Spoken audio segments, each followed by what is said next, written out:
À l'auditorium de l'Hôtel Ivoire d'Abidjan, un stand retient l'attention.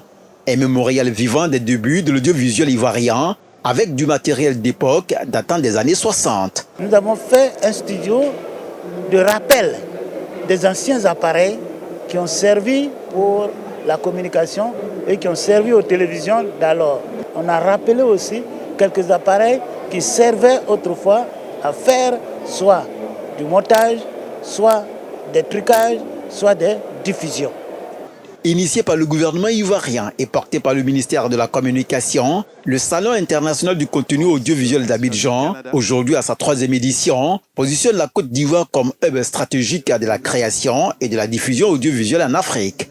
Dans cette synergie gouvernementale, je suis heureux d'annoncer l'initiative de création d'une cellule interministérielle dédiée à la promotion de la Côte d'Ivoire comme destination privilégiée de tournages internationaux. À cet effet, la formalisation de notre vision partagée se traduira par la signature d'un arrêté interministériel.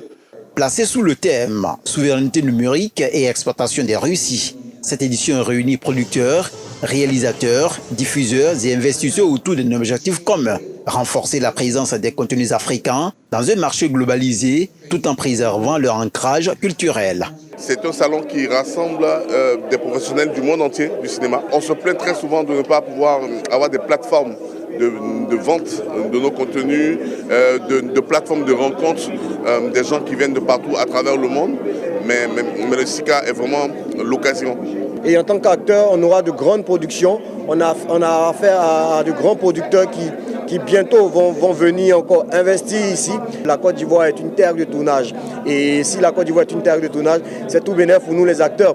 Plus de 300 professionnels venus de 25 pays sont attendus, ainsi que plus de 2000 visiteurs. Pendant 3 jours, le SICA 2025 s'articule autour de projections de pilotes, panels thématiques, expositions et sessions de networking. Un véritable marché du contenu africain pensé pour exporter la créativité du continent au monde.